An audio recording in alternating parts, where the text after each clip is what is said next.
Este es el cuarto episodio de nuestra serie Salud y Diseño, donde entrevisto gente que viene o trabaja en Chile, Argentina, Italia, Uruguay, Noruega, Australia, Suiza, España, México, Holanda y Finlandia. Ya tengo más de 50 episodios dedicados al diseño en salud.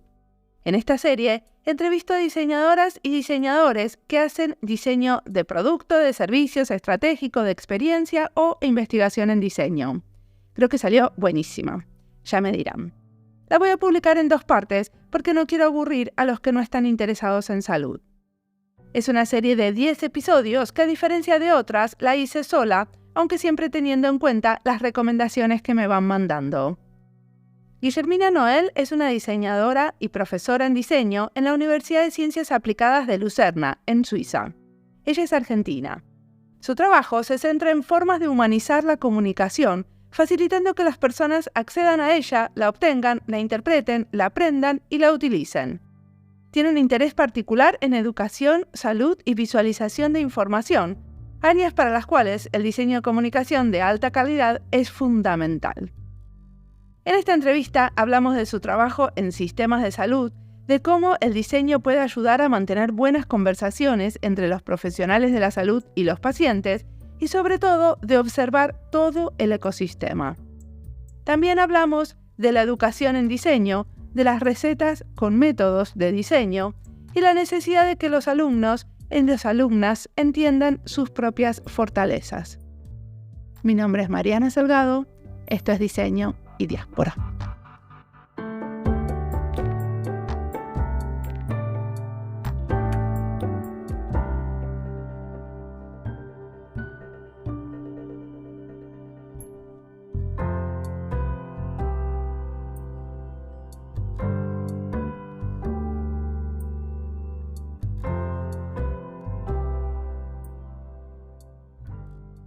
Hola, mi nombre es Guillermina Noel, soy diseñadora en comunicación originalmente o comunicación visual y hoy en día trabajo en sistemas de salud.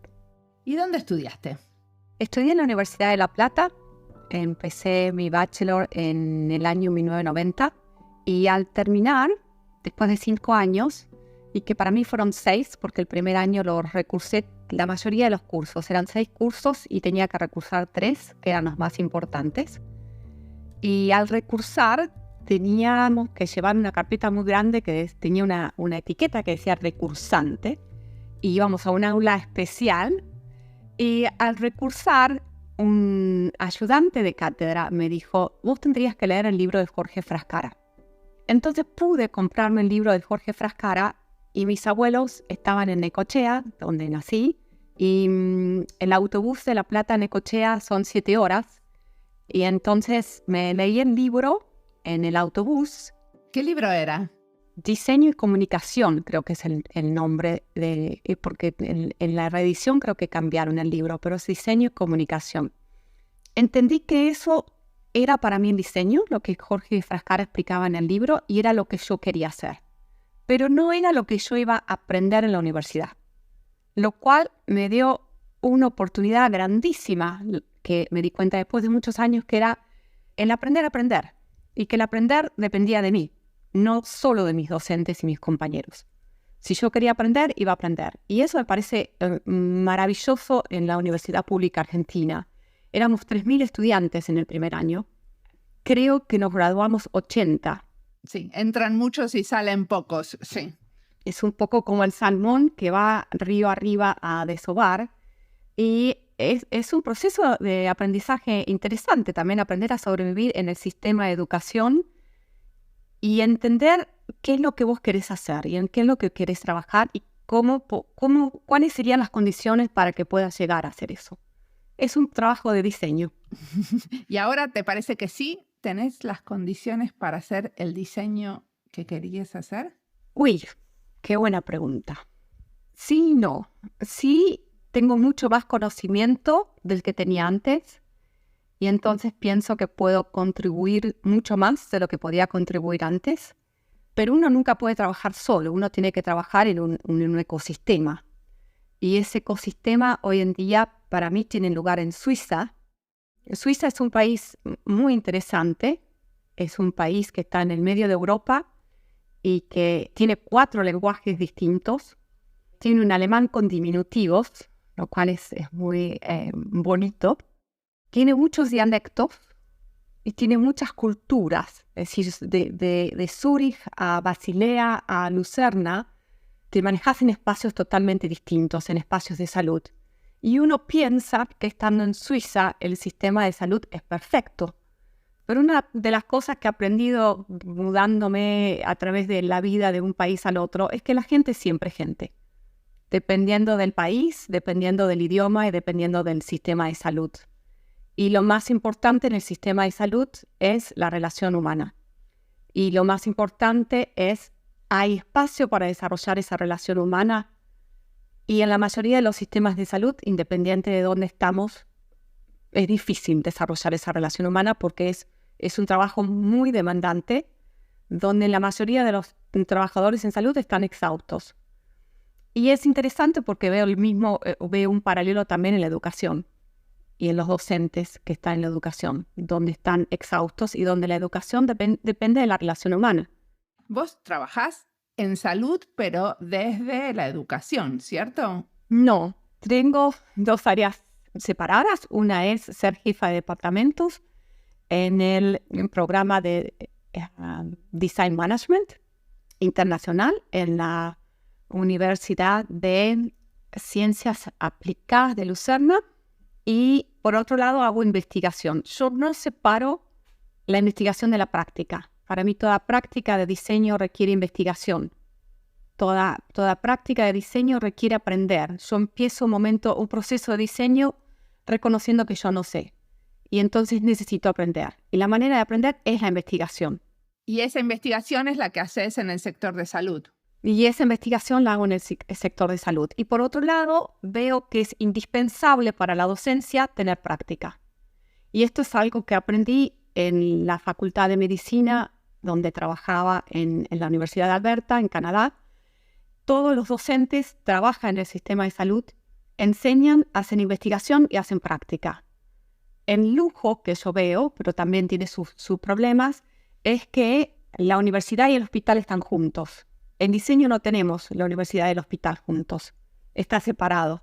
Sí, hay algunas universidades que están implementando esas cosas como laboratorios de diseño o semilleros de diseño. Y para mí, en esos espacios sí hay un poco más, porque hay como clientes, hay gente para la que están trabajando, hay proyectos concretos. O sea, ese espacio de transmisión a la sociedad o de diferentes universidades lo llaman de diferentes maneras. La idea de semillero me parece muy bonita. Yo en educación trato de tener siempre proyectos reales y traer el cliente. Yo no lo llamo cliente, lo llamo partner, porque me parece que hay una relación, sí, hay una relación que tiene que ser desarrollada, que no es la del cliente, pues sino es una relación transaccional o de transacción y no ayuda a la relación. Pero no está el contexto de la organización, que sí está cuando tenés el hospital. Falta eso. En el lab, eso te queda una especie de burbuja. Yo trato de no tener en el aula una burbuja, pero no está el contexto organizacional, que para mí es muy importante, ¿no? Y el contexto organizacional en salud es bastante particular. Sí, totalmente.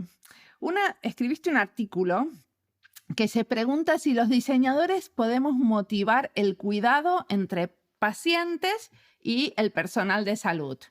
¿Cómo investigaste el tema?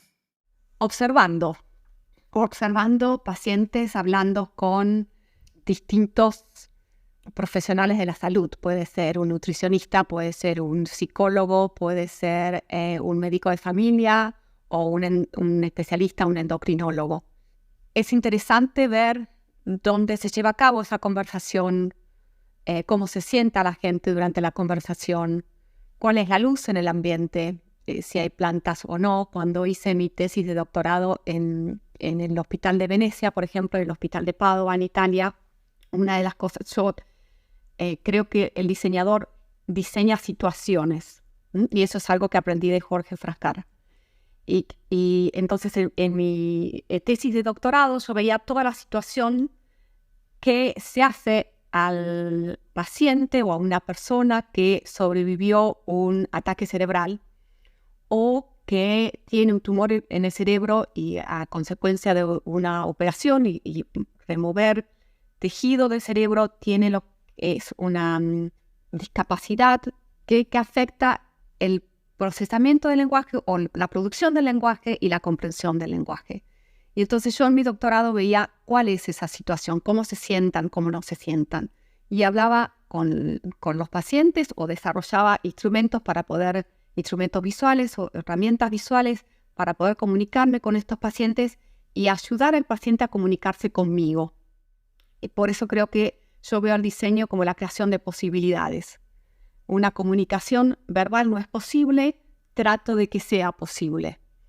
Y una de las cosas que me decían los pacientes, muchos de estos pacientes tienen el lado derecho del cuerpo con una movilidad reducida o paralizado, y entonces llegan a la entrevista con una fonoaudióloga, por ejemplo, en una silla de ruedas. Y era interesante observar que el paciente se tenía que quedar afuera esperando, y la fonoaudióloga tenía que correr una silla o mover una silla para hacer lugar en la silla de ruedas. En ese momento el paciente se sentía discapacitado y se sentía un paciente, cuando en realidad no lo era. Él venía a ver cómo podía, o ella venían a ver cómo podían seguir adelante y aprender a vivir con esta nueva realidad. Y no hacía falta resaltar: no podés entrar a esta habitación por ti mismo, entonces tenés que esperar. Y entonces ya la interacción era afectada por el ambiente mismo, por el tener que esperar, por el tener que preparar un ambiente para que vos puedas entrar. Eso ya afecta cómo nos vamos a relacionar. Y entonces sí pienso que podemos desarrollar o mejorar conversaciones entre pacientes y profesionales de la salud. Ayer hablaba con una colega que está haciendo su doctorado en Chile y lo está haciendo en medicina. Y yo soy una supervisora o cosupervisora o externa de la tesis. Hoy en día, yo creo que lo que el diseño trae es ayudar a los profesionales de la salud a capturar la riqueza del paciente.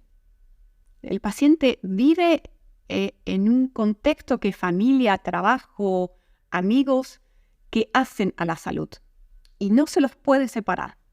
Y esa riqueza es indispensable para que ese paciente o esa persona recupere la salud. Una cosa que tocas en ese artículo es que la etiqueta de salud centrada en el paciente no nos deja ver como toda la ecología, o sea que muchos otros actores necesitamos tener en cuenta, ¿no? Justo lo que decías. Y los problemas están como muy interrelacionados. En ese contexto, ¿cuál sería el rol de los diseñadores? Una es ver todo ese ecosistema, que no es fácil.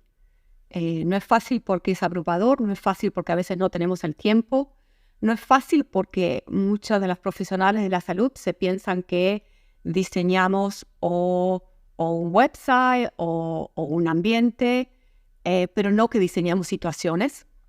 Y eso es culpa nuestra. El no saber explicar qué es lo que hacemos o cómo lo hacemos.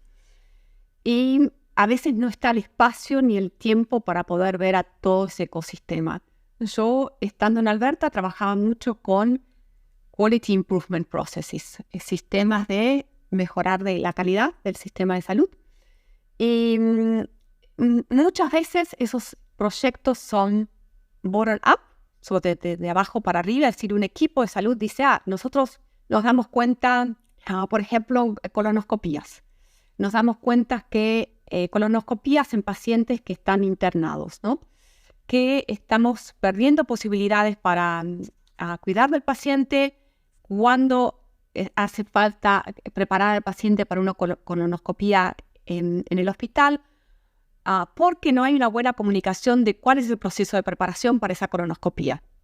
Entonces se empieza un proyecto, un proceso de mejorar ese proceso, a ver cómo se puede mejorar, qué es lo que está pasando, cómo es la entrada del paciente, entra por emergencia, no entra por emergencia. cuántas colonoscopías se cancelan porque el paciente no está preparado, cómo tiene que cambiar el schedule constantemente o el calendario constantemente de colonoscopías porque se cancelan, cuántos días más tiene que estar el paciente en el hospital. Todas esas son cosas que se observan para ver, dónde está el potencial para poder mejorar esta situación y el cuidado del paciente. Otras veces, es un proyecto que es el top-down, o sea, los managers o los directores de hospitales dicen, bueno, hay que mejorar. Y al decir hay que mejorar, yo no veo cuál es la capacidad de ese sistema de salud o de ese equipo o de profesionales de la salud. A veces con las mejores intenciones, en un equipo que tiene poca capacidad, agrego algo más y ese equipo queda desbordado. Con las mejores intenciones de mejorar el sistema, lo estoy empeorando. Entonces, una de las cosas que para mí es fundamental es ver a la totalidad. Si tiene este equipo la capacidad para hacer lo que le estamos pidiendo o vamos a hacer las cosas peor.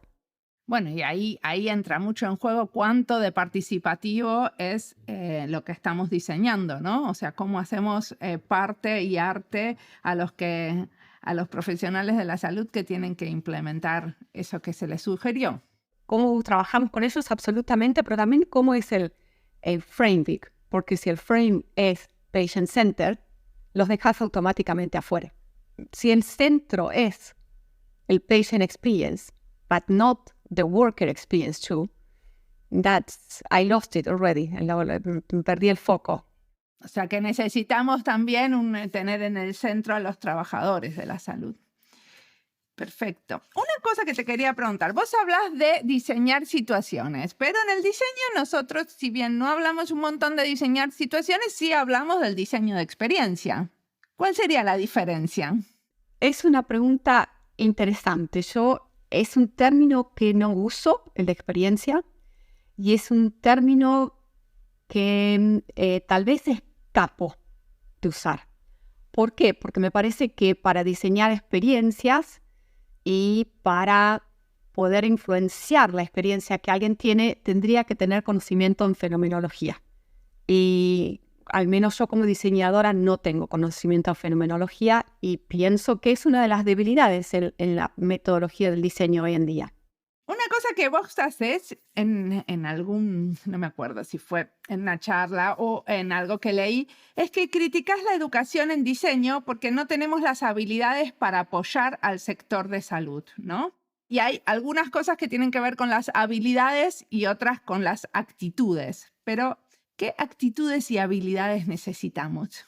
Sí, absolutamente. Estando en la Facultad de Medicina, en Alberta, escribí a Don Norman, Ken Friedman y a Jorge Frascara y le pregunté qué está pasando en la educación porque no podía contratar diseñadores. O sea, yo no podía expandir mi equipo de trabajo. Los diseñadores a los que entrevistaba hablaban de programas de computadora, Adobe, hablaban de Double Diamonds, procesos lineales. No podían crear un proyecto o un proceso de investigación de cero, pero sobre todo no sabían escuchar, no sabían observar, no sabían ver esto de la relación humana, no podían ver qué pasaba en esta conversación entre pacientes y profesionales de la salud. Y entonces no podían trabajar conmigo. ¿Cuáles son las actitudes? Yo creo que una de las actitudes fundamentales a desarrollar es una actitud de servicio. Y yo creo que una de las primeras preguntas que se hace el diseñador es ¿cómo puedo ayudar? ¿Cómo puedo ayudar a este equipo? ¿Cómo puedo ayudar a esta organización? E inmediatamente eso te pone en dos posiciones. Una que yo estoy acá para ayudar y la otra es que yo no sé cómo ayudar. No tengo ni idea de lo que está pasando en este equipo, no tengo ni idea de lo que está pasando en esta organización. Y entonces tengo que aprender. Y en el momento que tengo que aprender, tengo que desarrollar un proceso, decir cómo empiezo a aprender, con quién tengo que aprender, quién me está faltando para aprender o completar esta situación y qué me falta a mí mismo para aprender. Como por ejemplo mencionaba antes, fenomenología es algo que yo creo que a mí misma me falta. Como ciencias del comportamiento y esas disciplinas te referís. Es interesante que hagas referencia a eso porque Jorge está reescribiendo su libro El diseño y las ciencias sociales. Y yo pienso que sí, que el diseño pertenece o es muy cercano a las ciencias sociales porque trabajamos con la gente en situaciones complejas, en este caso de cuidado. ¿Somos una ciencia social? No lo sé. Como decía anteriormente, cuando yo observo una situación tal vez de manera distinta a la que lo observa un antropólogo o un sociólogo. Observo otras cosas, observo otras dinámicas, pero observo de todas maneras. Y otra pregunta que para mí es fundamental, que se tiene que hacer el diseñador, y es una actitud, y al mismo tiempo es una habilidad constante, es cómo sé y cómo sé lo que sé. ¿Desde dónde estoy interpretando la información? ¿Desde dónde estoy diciendo que esto es lo que está sucediendo en este equipo de trabajo o en esta organización? Y el cuestionar el saber y el cuestionar cómo uno sabe. Eso me parece fundamental, porque si no podemos muy rápidamente haber interpretado una situación no de la manera, no sé si hay una manera correcta, pero no de la manera en la que está pasando, por nuestros propios bias o por nuestra propia ignorancia y hacer las cosas peor de las que están. Una cosa que me pareció muy interesante es que en uno de tus escritos, vos que trabajaste mucho adentro de hospitales y en el sector salud, decidís tomar tus propias experiencias como paciente para abrir ciertos temas. Uno llega a una edad en que empieza a ser paciente y una especie de formación profesional. Al ser paciente no dejo de ser diseñadora, y entonces me es fascinante ser paciente y trato de observar todo, inclusive qué es lo que está pasando y cómo me estoy cuidando y cuál es el espacio que creo yo para ser cuidada. Hay una pregunta que hace Nora Bason que a mí me parece muy interesante, que es ¿Who do you allow me to be? ¿Quién es que me permitís ser en este contexto? ¿Y quién es que yo puedo ser en este contexto, ¿no? Y muchas veces uno como paciente no deja que se lo cuide. Entonces presto mucha atención a cómo genero un espacio, cómo ayudo yo a este equipo de salud a que me cuide. ¿Y qué información necesita? Yo creo que en el proceso del cuidado o del care, hay un proceso de aprendizaje mutuo que tiene que pasar. Entonces me pregunto cómo puedo ayudar yo a este equipo de salud a cuidarme, qué es la información, qué es lo que les tengo que comunicar, qué es lo que tengo que compartir con ellos, si es el dolor que tengo o si es un temor que tengo o una preocupación, que les pueda ayudar a cuidarme de la mejor manera posible. Y creo que los diseñadores tienen un rol en facilitar ese proceso de aprendizaje mutuo.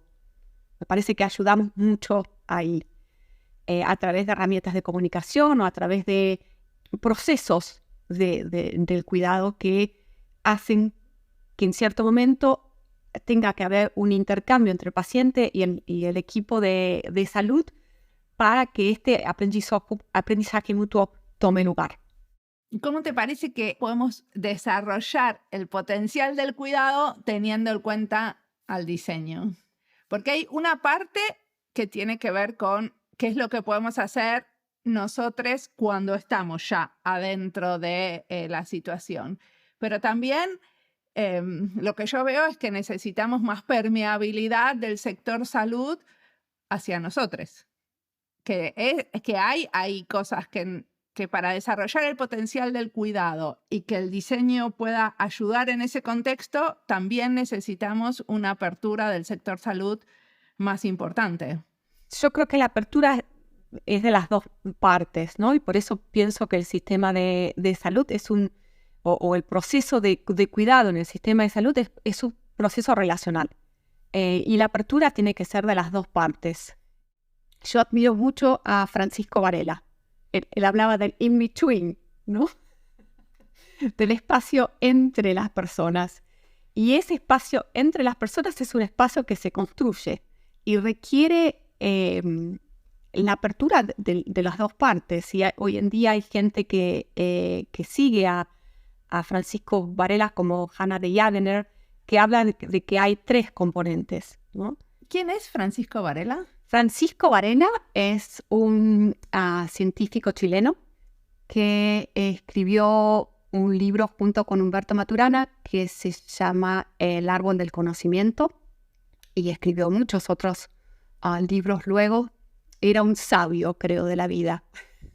Biólogo, fenomenólogo, médico, sabio. No sé si nació sabio o se hizo sabio. Y él es el que propone esto del espacio en el medio. Del in-between, de este espacio que está entre nosotros y que nosotros vamos construyendo constantemente.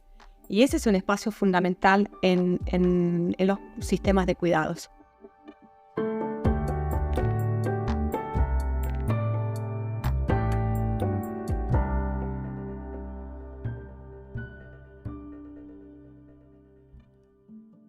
Esta entrevista es parte de las listas Salud y Diseño, Suiza y Diseño, Argentina y Diseño, y también Educación en Diseño.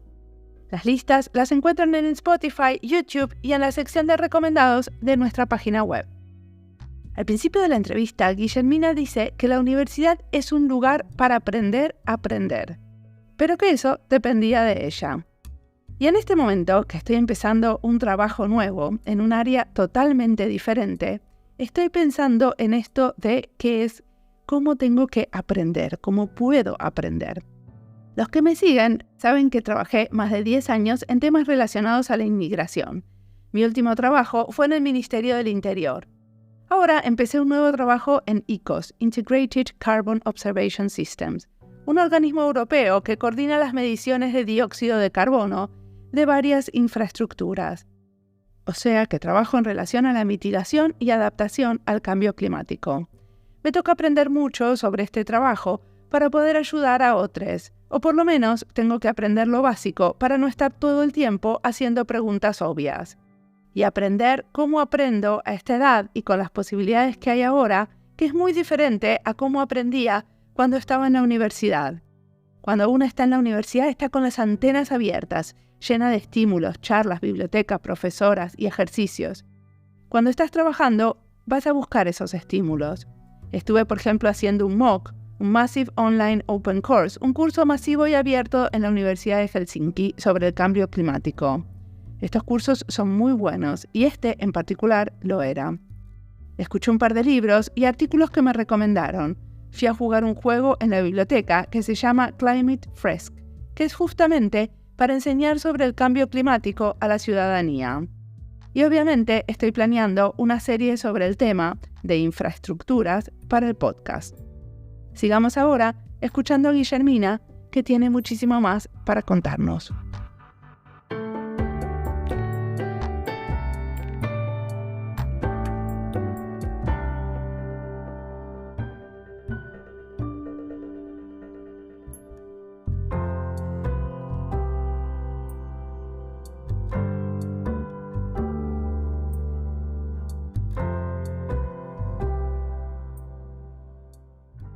¿Qué le recomendarías a un diseñador joven que tiene ganas de empezar a trabajar en la salud? Una, la actitud de cómo puedo ayudar a este equipo. La otra, que se empiece a preguntar, y eso es algo que viene del libro El árbol del conocimiento, a cómo sé lo que sé. La otra es que empiecen a observar qué tengo en mi mente, sin separar la mente del cuerpo, ¿no? ¿Qué estoy pensando? ¿Cuáles son mis temores? Sobre todo en el momento de ir a observar una situación, porque lo que tengo en mente va a observar, a afectar qué es lo que veo, qué es lo que escucho, qué es lo que interpreto, y cómo ayudo a ese equipo. Y entonces hay un trabajo, hay otro libro que escribió Francisco Varela con un equipo que se llama Becoming Aware, tomando conciencia, de alguna manera siendo consciente. Siendo consciente de lo que sos consciente. Es un poco cybernetics.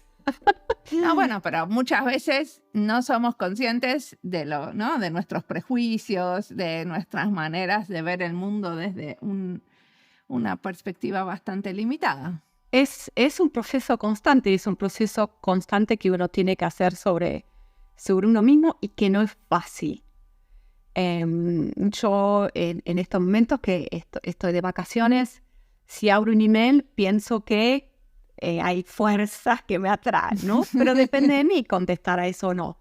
Pero mi pregunta es, ¿cómo estoy ayudando? ¿Ayudo contestando este email aunque esté de vacaciones o ayudo no contestando a este email? Y la respuesta depende de qué es lo que tengo yo en la mente en ese momento. ¿Es mi mente o es mi actitud la de, ok, vamos a ayudar a esta persona en este momento? ¿O es la de, no, yo estoy de vacaciones, no me pidan en esto que responda un email? Me encanta cuando decís que el cuidado necesita que no estemos en piloto automático. Y para mí se relaciona con esto de lo que venías hablando, de eso de ser consciente de lo que sos consciente. Yo creo que estamos en un momento en la sociedad donde es mucho más fácil estar en piloto automático y que muchas de las situaciones que estamos viviendo en el mundo tienen que ver por estar en piloto automático. Conectarse con uno y conectarse con nuestro ambiente y con nuestro ecosistema, sea humano o natural, requiere un esfuerzo, requiere energía. Y una de las preguntas fundamentales es, ¿tengo la energía? ¿De dónde saco la energía? ¿Tengo la posibilidad de no tener la energía? Y entonces el estar en autopilot te da esta posibilidad de ahorrar la energía. Y responde en automático. Pero la mayoría de las veces cometemos muchos errores o a veces ni siquiera nos damos cuenta de que hacemos daño a otros, hacemos daño a uno mismo, ¿no? Una pregunta me quedó picando de algo que habías dicho antes, que no podías contratar diseñadores para tu equipo y entonces le mandaste un mail a algunos, ¿no? A Don Dorman, a Freeman.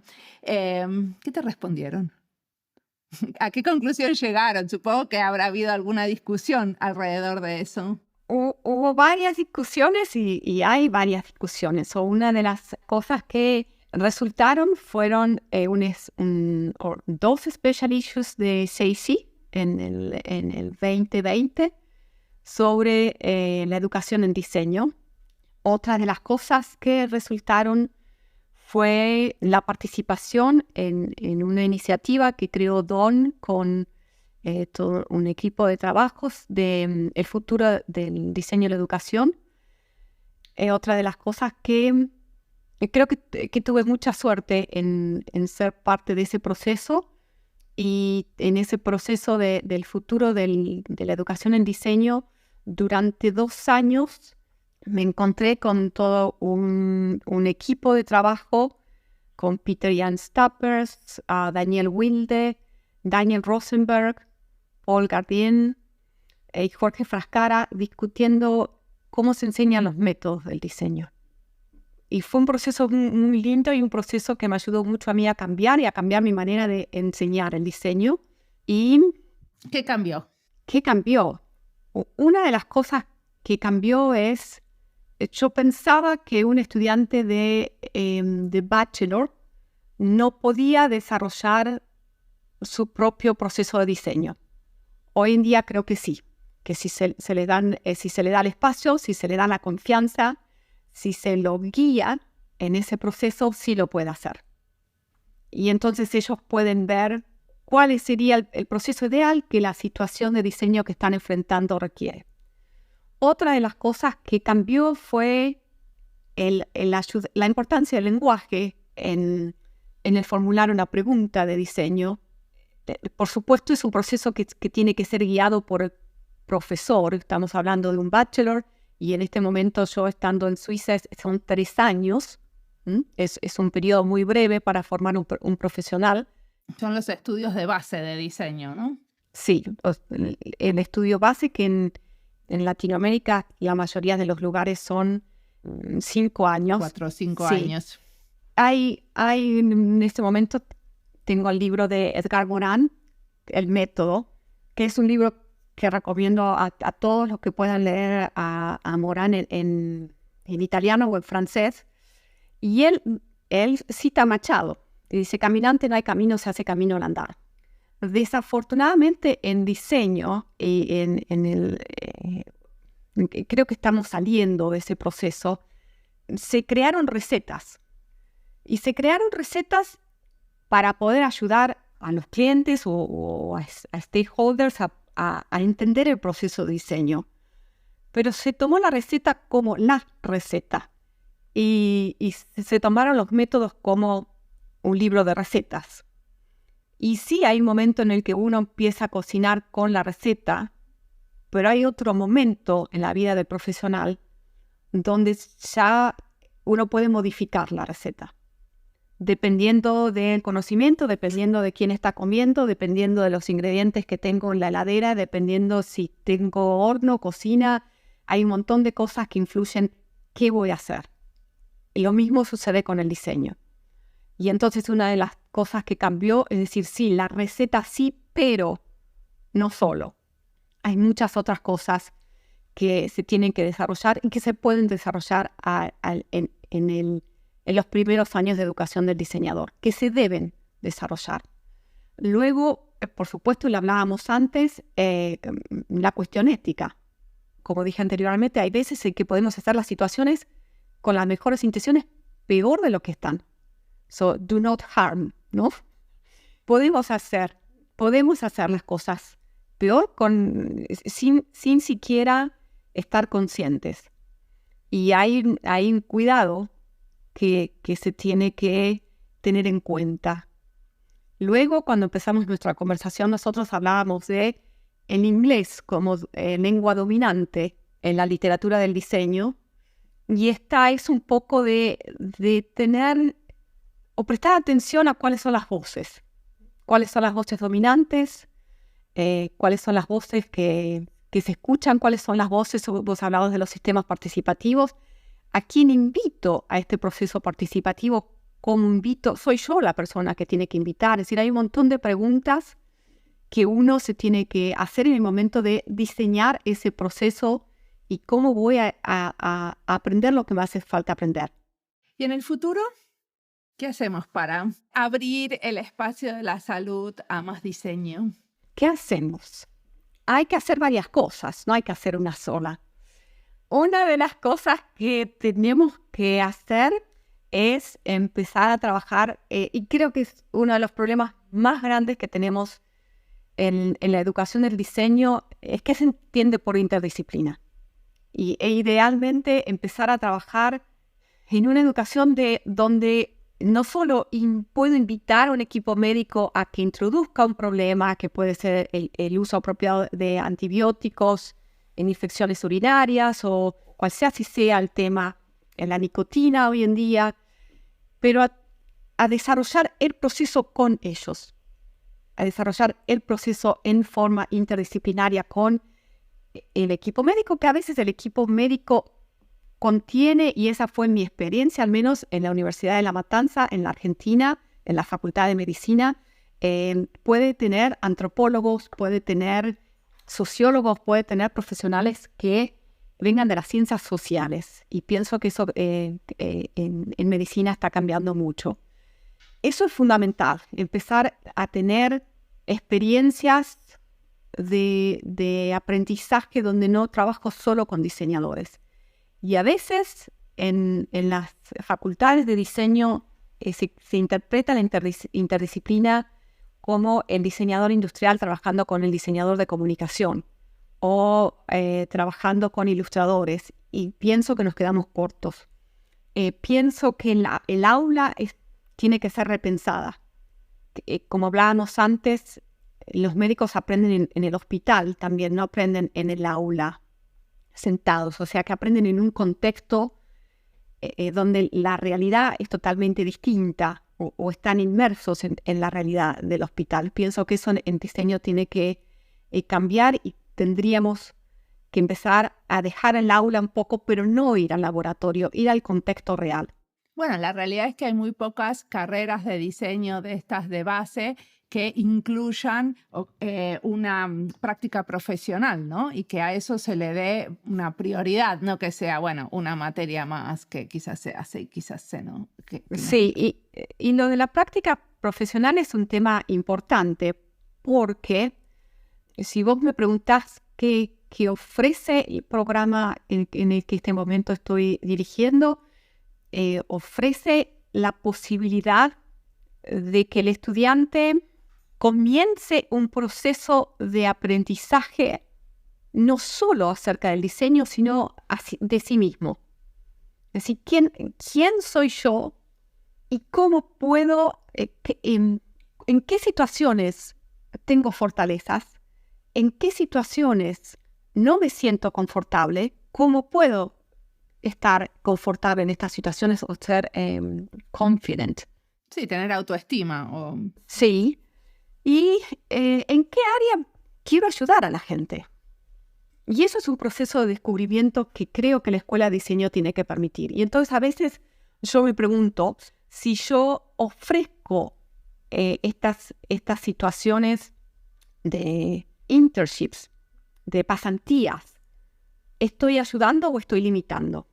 Y me parece que lo ideal es que el estudiante mismo elija, yo quiero ir a hacer mi pasantía en esta organización que trabaja con la industria farmacéutica, o yo quiero hacer mi pasantía en esta organización que trabaja con la universidad hoy en día en una empresa de ingeniería que hace ascensores.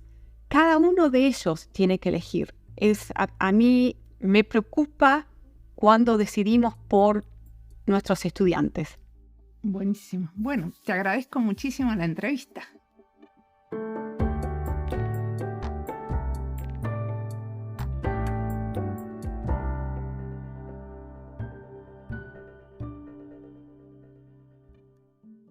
Guillermina propone que los diseñadores tengamos una actitud de servicio con atención, escucha y cuidado en los detalles, pero a la vez sin perder de vista el ecosistema. El tema de la actitud en diseño es algo que surge en varias entrevistas. En las entrevistas que hicimos en la serie de creatividad, la actitud curiosa era la que se rescataba. Muchas veces, cuando se habla de actitud, se trata de ser abiertos al cambio, porque muchos cambios organizacionales, por ejemplo, no se pueden hacer sin que la gente tenga ganas y sea proactiva hacia el cambio. El lugar del diseño siempre está en relación a los cambios o las intervenciones. Nosotras ayudamos a planear esos cambios, muchas veces. Por eso una actitud proactiva con respecto al cambio es fundamental. Otros diseñadores hablan de la humildad en el diseño y en algunos aparece el tema de mostrar nuestras vulnerabilidades. La realidad es que cuando entramos en nuevas áreas para prestar nuestros servicios, así sea una propuesta urbanística, un proyecto en salud o otro en relación al cambio climático, no somos los expertos en el área, sino que traemos nuestro saber a dialogar con nuevas disciplinas. Por eso necesitamos todas esas actitudes o habilidades blandas como la actitud de servicio, la curiosidad, la apertura al cambio y la humildad.